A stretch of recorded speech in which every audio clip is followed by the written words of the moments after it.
जय श्रीराम. नमस्कार. मी पाठकांना मंगळवार दिनांक 3 मार्च 2026 रोजी येत असणाऱ्या खग्रास चंद्रग्रहणाच्या ग्रस्तोदित स्थितीवर आपण आज बोलणार आहोत. ग्रहणाचे दिसणारे प्रदेश पुढीलप्रमाणे: भारतासह पूर्व आशिया, जपान, रशियाचा मध्य व पूर्व प्रदेश, ऑस्ट्रेलिया, न्यूझीलंड, संपूर्ण अमेरिका, कॅनडा, ग्रीनलँड, दक्षिण अमेरिका व अंटार्क्टिकाचा काही प्रदेश या भागामध्ये हे ग्रहण दिसेल. हे चंद्रग्रहण भारतात ग्रस्तोदित दिसणार आहे. ग्रस्त म्हणजे असलेले चंद्रबिंब उदयास आलेले दिसेल. भारतात कोठेही या ग्रहणाचा स्पर्श व मध्य दिसणार नाही. गुजरातमधील राजकोट, वेरावळ, पोरबंदर, जामनगर, जुनागड, गांधीधाम या प्रदेशात सायंकाळी 6:48 सूर्यास्त होत असल्याने या प्रदेशामध्ये ग्रहण दिसणार नाही, म्हणून त्या प्रदेशात ग्रहणाचे कोणतेही नियम पाळू नयेत.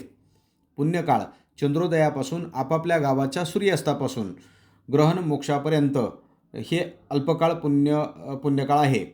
हे ग्रस्तोदित असल्याने 3 मार्च 2026च्या सूर्योदयापासून मोक्षापर्यंत सायंकाळी 6:48 ग्रहणाचे वेध पाळावेत. बाल, वृद्ध, आजारी, अशक्त व्यक्ती आणि गर्भवतींनी मंगळवारी सकाळी 11 वाजल्यापासून मोक्षापर्यंत वेध पाळावेत. वेद काळामध्ये स्नान, देवपूजा, जप, श्राद्ध, नित्यकर्मे इत्यादी करता येतं. वेदामध्ये भोजन निषेध आहे, म्हणून अन्नपदार्थ खाऊ नयेत. मात्र वेदकाळात इतर आवश्यक असे पाणी पिणे, मलमूत्रोत्सर्ग करणे, झोप घेणे ही कर्म करता येतात.